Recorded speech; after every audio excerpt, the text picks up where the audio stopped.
Bahagi sa 2 araw ang taas presyo sa petrolyo ngayong linggo pero abot ito sa mahigit 5 piso.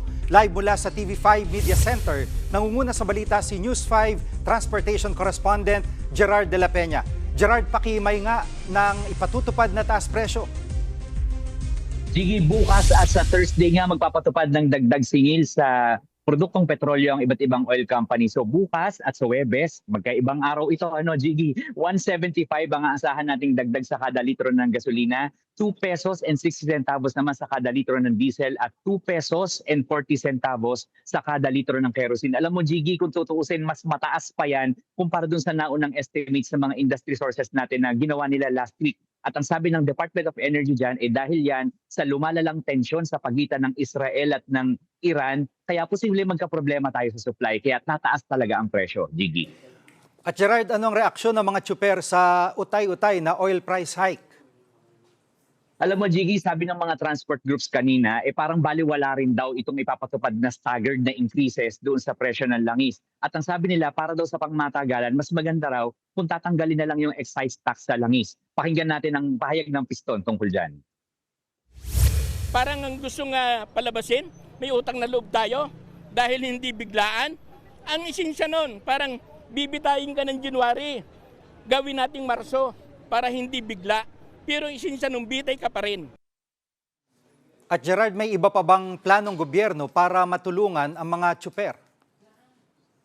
Gigi, pinag-uutosan ng Malacanang yung pagre-release ng fuel subsidy para sa mga bus, sa mga jeepney, sa mga taxi, TNVS at pati na rin sa mga tricycle. So i-distribute yan dito sa mga tsuper at operator oras na sumampa sa $80 per barrel ang presyohan ng langis sa global market. Pero sa ngayon nasa $76 pa tayo. Pero ang sabi naman ng LTFRB, handa naman daw sila dito kung sakaling mangyari na ito. Pero ang sinasabi rin ng LTFRB dito, yung proposal na magkaroon ng dagdag singil sa pasahe sa jeep na dagdag na piso, right now nandun yan sa DepDev, yung Department of Economy, Planning and Development, at sila'y nag-aaral kung ano yung pwedeng maging impact nito sa inflation natin. Pero sa ngayon, sabi ng LTFRB, parang hindi sila interesadong i-push na itong fare hike dahil magkakaroon naman daw ng iba't ibang mga programa pa para hindi masyadong maramdaman ng mga mamamayan yung pagtaas ng presyo ng mga produktong petrolyo natin. Gigi. At Gerard, may plano bang gobyerno kung sakaling isara ng Iran yung Strait of Hormuz na dinadaanan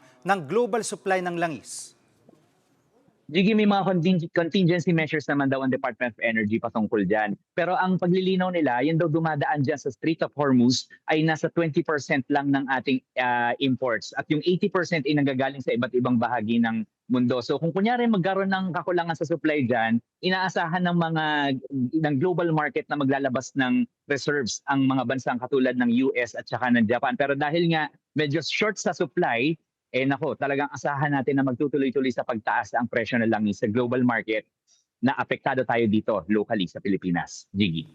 Yan pong ulat ni Gerard de la Peña live mula sa TV5 Media Center. Mga kapatid, Jiggy Manikad po, iba na ang may alam at may pakialam sa panahon ngayon. Para sa konkreto, kumpleto at komprehensibong balitaan sa Frontline, mag-follow at mag-subscribe sa social media pages ng News 5.